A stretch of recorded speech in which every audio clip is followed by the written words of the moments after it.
નમસ્કાર દર્શક મિત્રો, આપ જોઈ રહ્યા છો મુંબઈ તરંગ ન્યૂઝ. હું છું એન્કર અર્પિતા પટેલ. હવે જોઈએ અગત્યના સમાચાર. ગુણાગામ ખાતે આવેલ પટેલ સમાજની વાડીમાં પ્રધાનમંત્રી કૌશલ્ય સન્માન યોજના અંતર્ગત ભાજપા બક્ષી પંચ મોરચા સામાજિક સેલ દ્વારા સુરત શહેર જિલ્લાના ઋષિવંશી સમાજનો રજીસ્ટ્રેશન કેમ્પનું આયોજન કરવામાં આવ્યું હતું. આજરોજ ગુણાગામ ખાતે આવેલ પટેલ સમાજની વાડીમાં પ્રધાનમંત્રી વિશ્વકર્મા કૌશલ સન્માન યોજના અંતર્ગત ભાજપા બક્ષી પંચ મોરચા સામાજિક સંકલન સેલ દ્વારા સુરત શહેર જિલ્લા ઋષિવંશી સમાજ દ્વારા લોન માટે રજીસ્ટ્રેશન કેમ્પનું આયોજન કરવામાં આવ્યું હતું, જેમાં મોટી સંખ્યામાં સમાજના લોકો હાજર રહ્યા હતા. ગુજરાત સરકાર દ્વારા ગુજરાતના લોકો માટે ઘણી બધી યોજનાઓ જાહેર કરવામાં આવી છે. ગુજરાત સરકાર તેમજ ભારત સરકાર તરફથી 121 યોજનાઓ આ લોકો માટે લેવામાં આવી છે.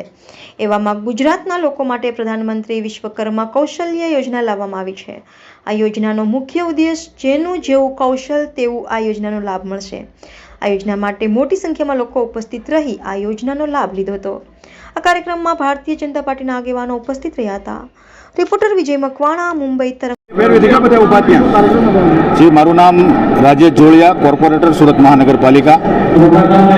આજે આપણે જાણીએ છીએ કે માનનીય પ્રધાનમંત્રી શ્રી દ્વારા કેન્દ્ર સરકારની તેમજ રાજ્ય સરકારશ્રીની ખૂબ મોટી યોજનાઓ ચાલી રહી છે.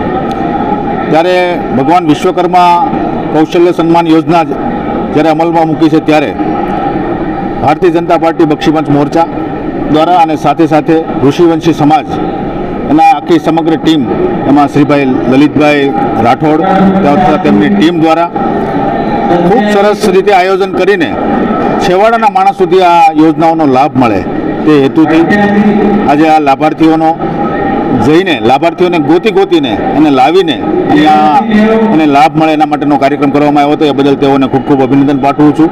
તેઓ છેવાડાના માણસને માનનીય પ્રધાનમંત્રીશ્રીની જેને કલ્પના છે એ ગરીબના ઘરમાં ઉજાસનો એક દીપક જલાવીએ તેનો પ્રયાસ આ ઋષિવંશી સમાજ તથા ભારતીય જનતા પાર્ટીના સૌ કાર્યકર્તાઓ કરી રહ્યા છે. હૃદયપૂર્વકના તેઓ સૌને અભિનંદન પાઠવું છું.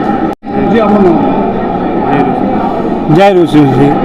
આજરોજ સુરતની અંદર પ્રધાનમંત્રી વિશ્વકર્મા કૌશલ યોજનાનો કેમ્પ રાખવામાં ઋષિવંશી સમાજ સેવા સંઘના સ્થાપક પ્રમુખ ગાંધીનગર ખાતેના હેમરાજભાઈ પાટલિયા, જે ગુજરાત પ્રદેશ ઓબીસી સંકલન સેલના કન્વીનર છે, તેમના નેજા હેઠળ આ કાર્યક્રમ રાખવામાં આવ્યો હતો. આ કાર્યક્રમની અંદર સુરતની અંદર અમારા સમાજના વસતા જે અમારા સમાજની અલગ અલગ સંસ્થાઓ છે, સેનબંધુ સેવા સમિતિ, વાળંદ યુવા શક્તિ, મરાઠી સમાજ, નાભિક સમાજ, ભાટિયા સમાજ, વેસુરિયા સમાજ વગેરે વગેરે જે અમારા સમાજના લોકો છે, બધા લોકોએ બહોળી સંખ્યામાં આ કૌશલ્ય યોજનાનો લાભ લીધેલો હતો. અને આની અંદર કમસે કમ આજે 1000થી 1500 લોકોએ આની અંદર લાભ લીધેલો છે. બસ વિશેષ કંઈ